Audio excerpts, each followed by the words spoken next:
আল্লাহ রাসূল সাল্লাল্লাহু আলাইহি ওয়াসাল্লাম বলেন, হে আমার উম্মতেরা, তোমরা শুনে রাখো, আখিরাতের জীবনটা কত বড় একটা জীবন। এই তামাম পৃথিবীটা যদি একটা গোডাউন বানানো হয়, এই পৃথিবীটা কত বড়।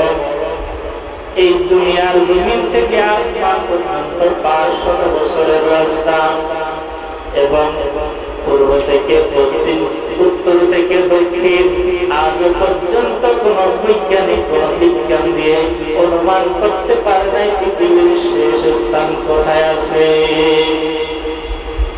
এই পৃথিবীর সমপরিমাণ যদি একটা গোডাউন বানানো হয়, আর পৃথিবীর সমান গোডাউন থেকে যদি আল্লাহ রাব্বুল আলামিন শস্য দ্বারা ভরপুর করে দেয়, আর একটা পাখিকে নির্দেশ করে, পাখি তুমি পৃথিবীর জমিনের মধ্যে যাইবা, আর পৃথিবী নামক গোডাউন থেকে একটা সরিষার দানা তুমি নিয়ে আসবা, আবার 1000 বছর পরে তুমি পৃথিবীর জমিনের ওই সরিষার গোডাউনে যাইবা, আবার 1000 বছর পরে তোমার ঠোঁট দ্বারা একটা সরিষা আনবা।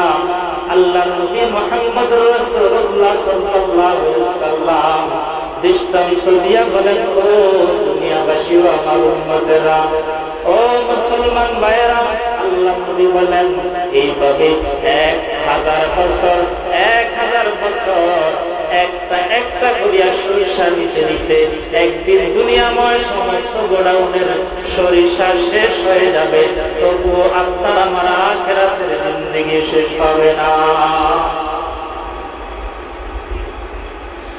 দুনিয়াতে 50 বছর, 60 বছর, 100 বছর হায়াত পাই আমরা। এই সামান্য হায়াতের জন্য কত পেরেশানি হয়ে দুনিয়াকে কামাই করার জন্য, দুনিয়াতে ভালো থাকার জন্য ঘুষ, দুর্নীতি, সুদ, বিভিন্ন রকম রাজানি অপরের জমি খেলিয়া খাই, কত রকম জোর জুলুম করে দুনিয়াতে সামান্য 50-60 বছরের শান্তির জন্য। তাহলে যে পৃথিবীময় গোডাউন 1000 বছর পর পর যদি পাখি, একটা পাখি এসে একটা সরষের দানা নিয়ে যখন পৃথিবী সমান গোডাউন শেষ হয়ে যাবে, তবু আপনার আমার আখিরাতের জিন্দেগি শেষ না হয়, তাহলে ওই জিন্দেগির জন্য আপনার আমার কি পরিমাণ নেক আমলের দরকার।